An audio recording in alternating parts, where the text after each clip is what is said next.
When facing d4, the Benko Gambit is a fascinating opening to explore. Unlike most gambits, which usually involve sacrificing material in order to gain a quick initiative, the Benko is a positional gambit, creating long-term pressure that can remain relevant into the late middle game as well as endgame. We will also take a look at a related opening known as the Blumenfeld Gambit, which can also create interesting positions to explore. Let's get started and see how we reach the Benko Gambit. We reach the Benko Gambit after the opening moves d4. Instead of playing the classical d5, another popular option for black is to play knight f6, developing a piece and controlling the e4 and d5 central squares. White's most popular response is to grab more space with c4. If black wants to enter a Benoni structure, then black will strike in the center with c5, attacking the d4 pawn. White's most challenging response is to grab space with d5.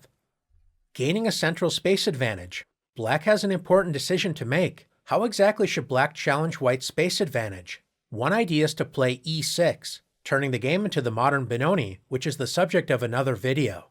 We reached the Benko Gambit after the signature move b5. We have now reached the Benko Gambit, named after the Hungarian-American Grandmaster Paul Benko. Black immediately challenges the c4 pawn, the key defender of d5. Let's begin to understand the basic ideas behind this gambit by exploring the main lines after c takes b5. White accepts the b5 pawn, and black offers another pawn with a6. After b takes a6, instead of capturing the a6 pawn immediately, a popular option is to first play g6, preparing to take control of the long dark square diagonal with bishop g7, exerting long-term pressure against white's queen side. White's most straightforward response is knight c3. When white threatens to play e4, taking control of the center as well as opening up the light-squared bishop, this is a good moment to play bishop takes a6, regaining one of the pawns, but black still remains a pawn down. What exactly is the idea behind this gambit? Like many gambits, in exchange for the pawn, black enjoys a lead in development. The bishop on a6 exerts pressure down the f1 to a6 diagonal, so if white plays e4, then black can disrupt white's development with bishop takes f1. Thanks to gambiting the a-pawn, black's rook on a8 enjoys an active file, preparing long-term pressure down the a-file.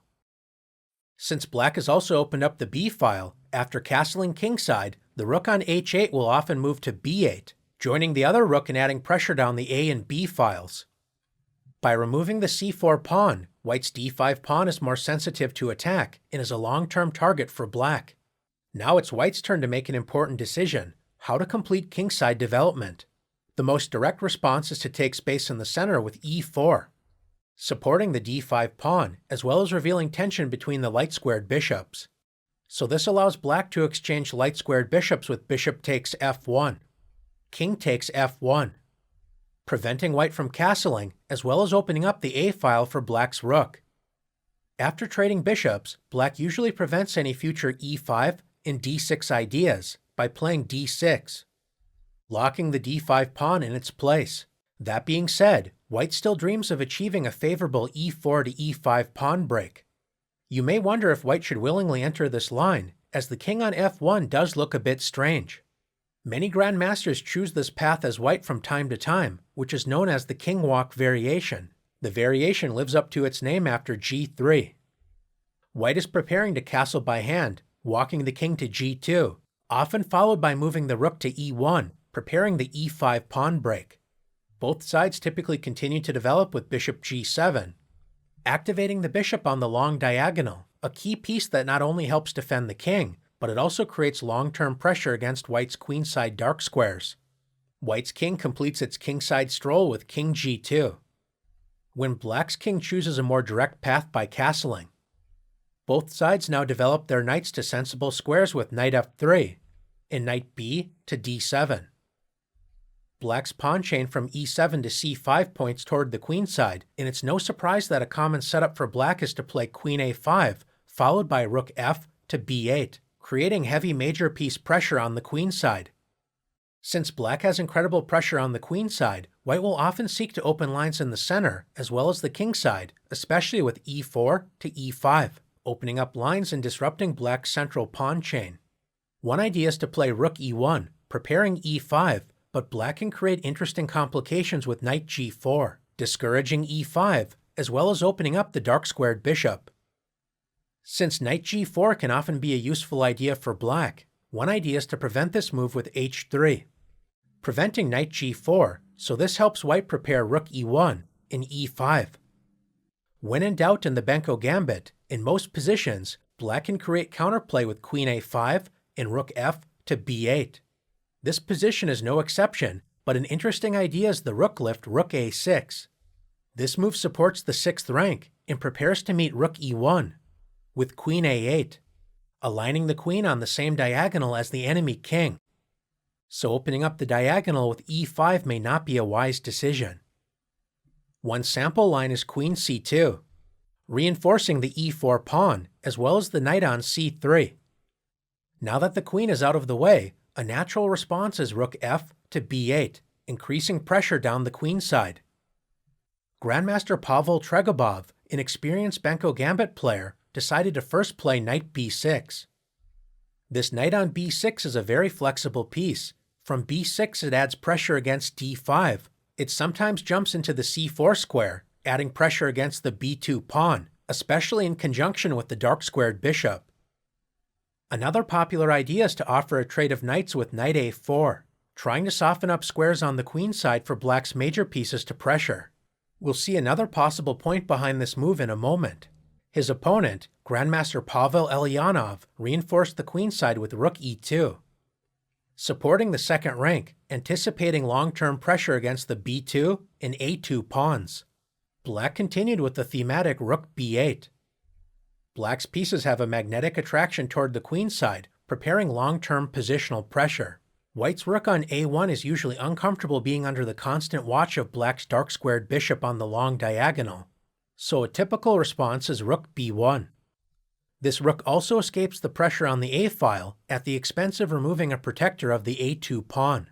Another reason black plays knight b6 is to allow the kingside knight to utilize the d7 square with knight f to d7, revealing the dark-squared bishop's pressure down the long diagonal. Black's pawn on c5 does an excellent job restraining b4, making it more challenging for white to activate the queen side.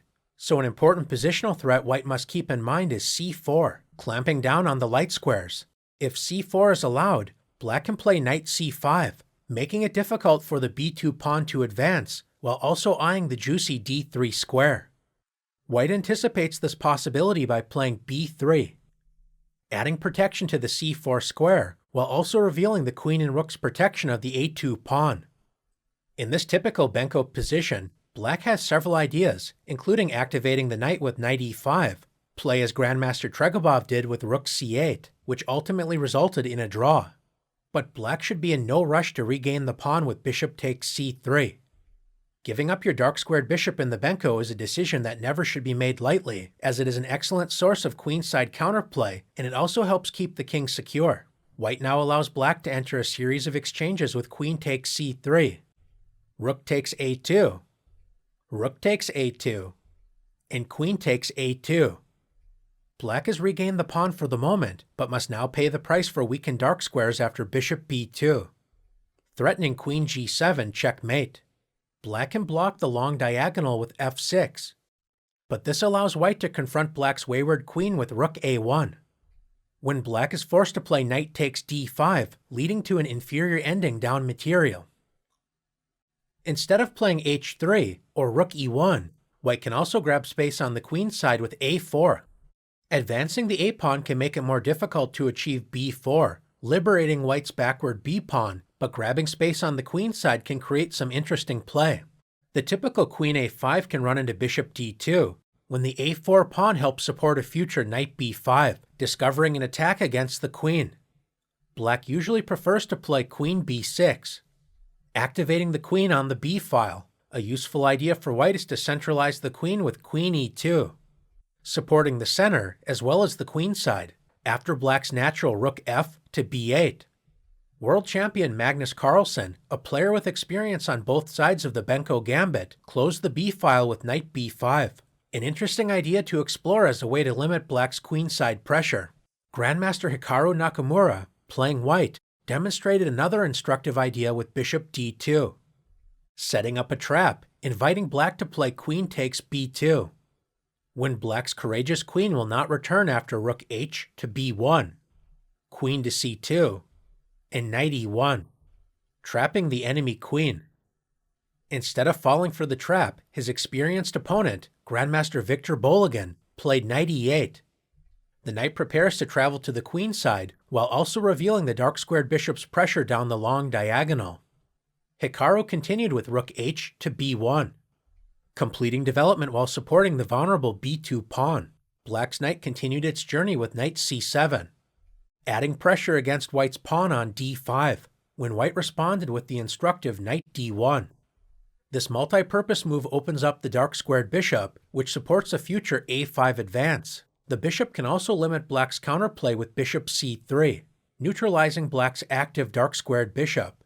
The knight on d1 may look passive, and although it does help secure the b2 square, it may also find greater activity from e3, eyeing the desirable c4 square and helping support the center. Grandmaster Boligan responded with queen a6. This move speaks to the positional nature of the Benko Gambit. Even if queens are exchanged, in many positions black maintains long-term pressure on the queen side. Nakamura accepted the exchange of queens with queen takes a6, rook takes a6, and after the space gaining a5, advancing the pawn into enemy territory while restricting black's knight from using the b6 square. Grandmaster Boligan revealed his idea, creating interesting complications with the disruptive pawn break f5, joining black's knight on c7 to break down white's central grip on the light squares by targeting the d5 and e4 pawns. White responded with e takes f5, allowing black to play knight takes d5, bringing his somewhat passive knight on c7 into the action. After f takes g6, h takes g6, and rook a4, Nakamura's rook vacates the long diagonal, removing pressure exerted by the dark-squared bishop. From the fourth rank, white's rook has the ability to pressure black's weakened king side, so Grandmaster Boligan prevented this possibility with knight b4, enjoying a strong post for the knight and blocking white's rook on the fourth rank. Grandmaster Nakamura decided to centralize his knight with knight e3, eyeing the important c4 and d5 queenside squares, as well as connecting with the king side if necessary.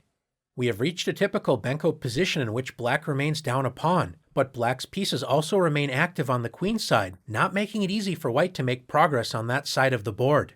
After a long struggle, Grandmaster Nakamura was able to win the game, but black certainly was not without chances as well, especially as the e7 to c5 pawn chain has the potential to advance and create serious complications. Instead of playing e4, inviting the king walk variation, white can preserve the light-squared bishop, as well as the right to castle, by fianchettoing the light-squared bishop with g3. Black needs to stay alert for bishop g2, followed by d6, discovering an attack against the rook on a8. So a simple way to prevent this is by playing d6, restricting the pawn on d5. Both sides typically continue by fianchettoing their bishops with bishop g2 and bishop g7. A natural continuation for white is knight f3, developing the knight and preparing to castle. Instead of deciding to castle immediately, black can delay this option and focus on completing queenside development with knight b to d7. If white decides to castle immediately, black can intensify the pressure against the d5 pawn with knight b6. This can be a bit annoying as white will often consider queen c2 and rook d1, supporting the center and preparing a future e4. Black is now ready to play bishop c4, adding pressure against the d5 and a2 pawns. One idea is to play rook e1 and prepare e4, leading to interesting play as black can respond by castling and then playing ideas such as knight f to d7, opening up the dark-squared bishop, followed by playing knight c4, increasing the pressure against white's queenside. White would love to play b3, but this leads to problems as white's now unprotected knight, as well as rook on a1, are exposed on the long dark-squared diagonal. One idea to prepare b3 is to first insert rook b1. Now that the rook has vacated the long diagonal, white is ready to play b3. But it turns out white is one move too late, as black can first play bishop c4, attacking both the d5 and a2 pawns. If white decides to play b3, this move is well met by knight f takes d5, revealing the dark-squared bishop's attack against the unprotected c3 knight, so black regains the pawn with an active position. Instead of castling immediately, an interesting move order is to first play rook b1, vacating the long diagonal, preparing to respond to knight b6 with b3. The interested viewer is encouraged to explore the position after queen a5, when after bishop d2, black can play the typical plan of castling kingside, followed by rook f to b8. That being said, it turns out that black can still decide to play knight b6, adding pressure against the d5 pawn. White is prepared to play b3, preventing bishop c4, but black's bishop can attack d5 with bishop b7. If white supports d5 by playing e4, black's bishop can continue its dance with bishop a6, preventing white's king from castling. A more popular choice is to play knight h4, revealing the light-squared bishop's protection of the d5 pawn, and hoping to achieve a favorable e4, f4 pawn advance in the future. After both sides castle, black can play knight g4, eyeing the e5 square while also revealing the dark-squared bishop's pressure against the c3 knight. White's dark-squared bishop can benefit from the earlier decision to play b3 by playing bishop b2. White's position is looking quite solid, so black can make the double-edged decision to give up the dark-squared bishop with bishop takes c3. Bishop takes c3, surrendering the bishop pair and weakening the kingside dark squares in order to regain the pawn, as well as activate the rook with rook takes a2. By returning the pawn, white is now ready to grab space in the center with e4. When a complicated struggle can be expected, as white is prepared to play f4, enjoying a central space advantage, but black's structure remains quite resilient. After capturing the pawn on b5, white is by no means forced to accept the a6 pawn.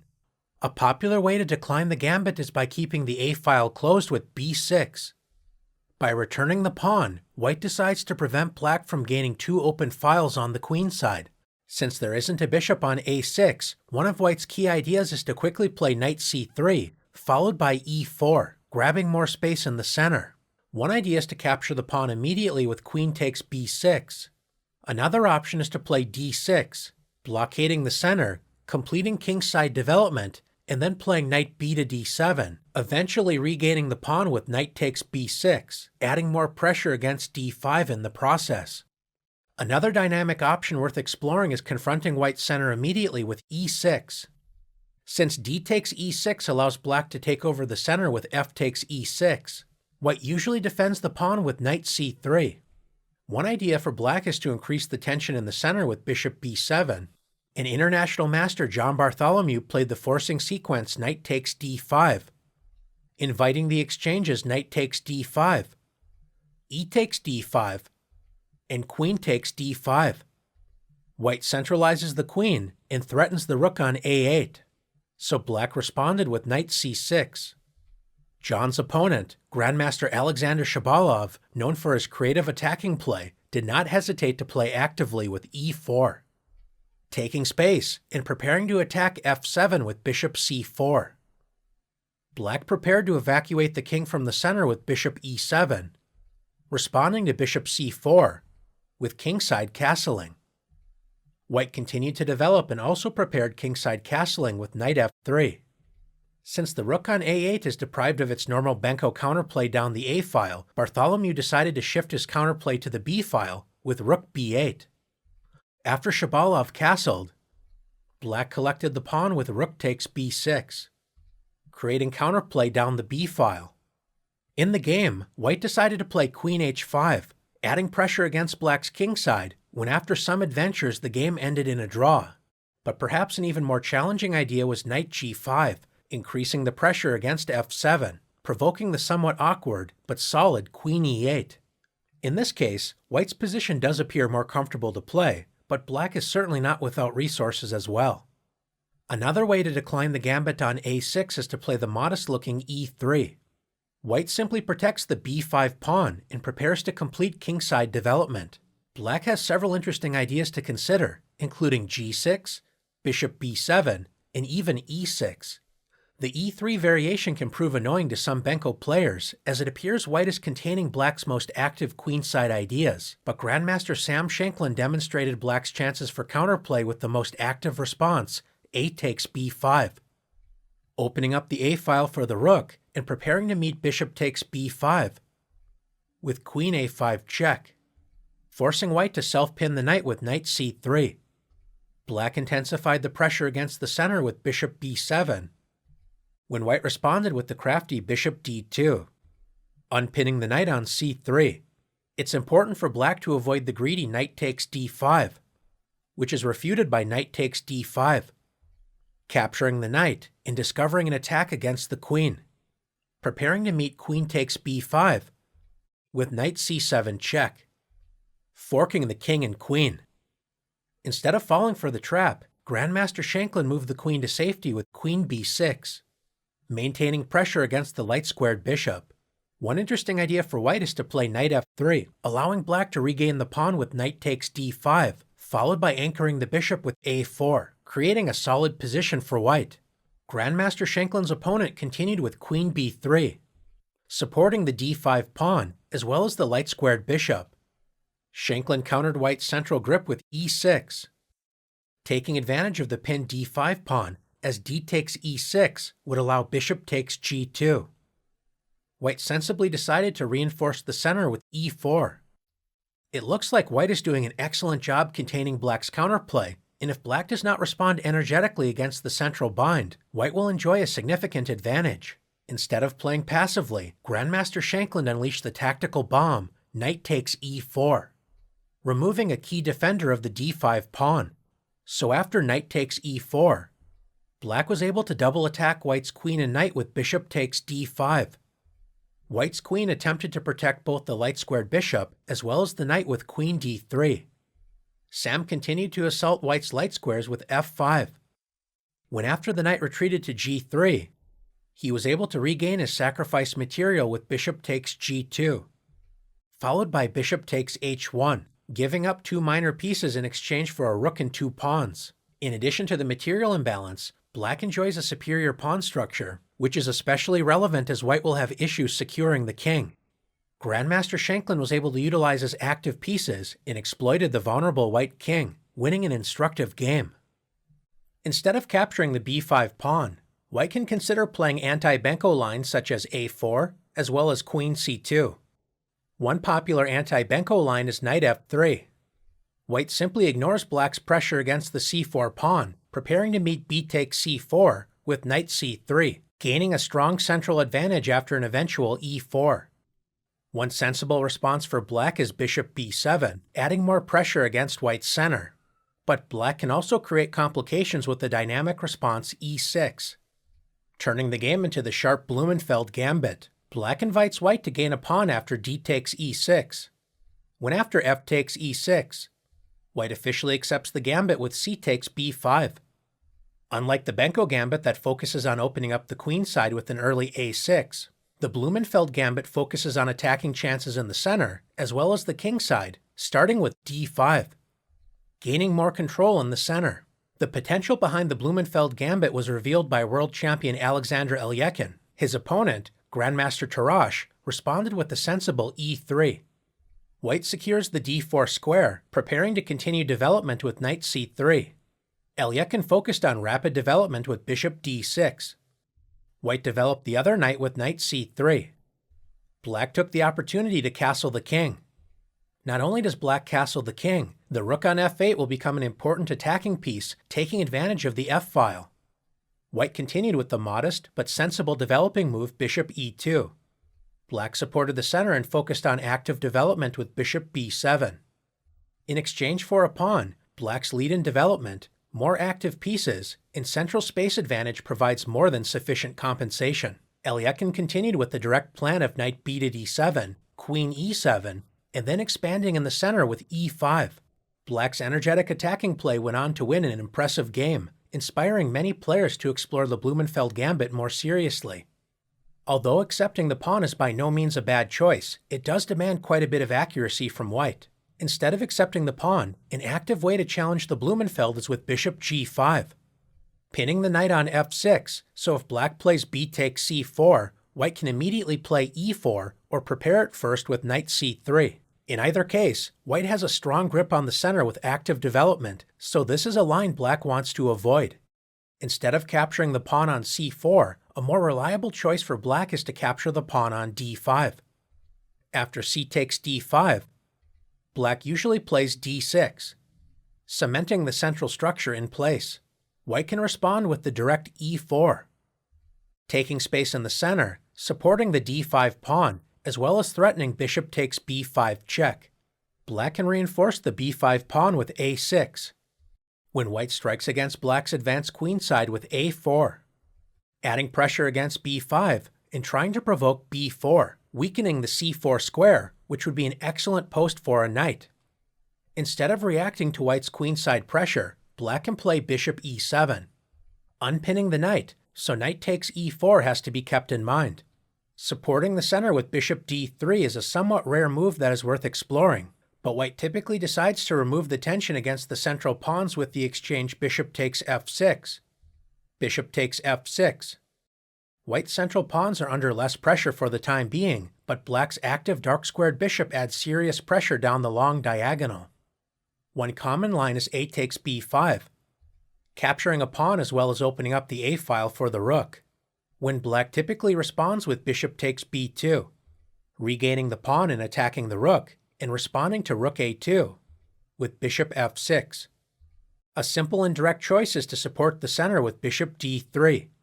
White enjoys a space advantage, lead in development, as well as queenside pressure, so this is a reasonable way to challenge the Blumenfeld Gambit. That being said, black is not without chances as well. Possessing the bishop pair is certainly a positive, and after black castles, one idea is to play bishop b7, preparing to play a takes b5, attempting to neutralize white's pressure down the a-file. The Blumenfeld Gambit, although distinct from the Benko, can be used to complement the main lines of the Benko Gambit if white declines the sacrifice. It's worth noting that the Blumenfeld Gambit does not rely on the Benko Gambit in order to appear on the board. Instead of playing c5, sometimes black prefers to play e6. It appears black is ready to meet knight c3 with bishop b4, turning the game into the solid Nimzo-Indian defense. But if white decides to play knight f3, then black can decide to play c5, preparing to respond to d5 with b5, transposing into the Blumenfeld Gambit. Just like the Benko, the Blumenfeld is not a standalone defense to d4, but it certainly can complement Benoni, Benko, as well as Nimzo-Indian players. The Benko Gambit is a unique gambit as it does not require a quick initiative to justify the invested material. Instead, the Benko Gambit slowly builds pressure by opening lines on the queenside. Black is often not in a hurry to regain the sacrificed pawn, as the queenside pressure continues to build into the middle game, and in some cases, the pressure can still be felt in the endgame. White, of course, is certainly not without resources as well, and with patient play, white's extra pawn on the a-file may march forward to glory, or white may return the pawn in order to create dangerous play in the center, as well as the kingside. If white decides to decline the Benko with knight f3, then black may consider playing e6, turning the game into the sharp Blumenfeld Gambit. Now you have no shortage of interesting ideas to explore. Thanks for investigating the dynamic Benko and Blumenfeld Gambits, and best of luck in your future adventures.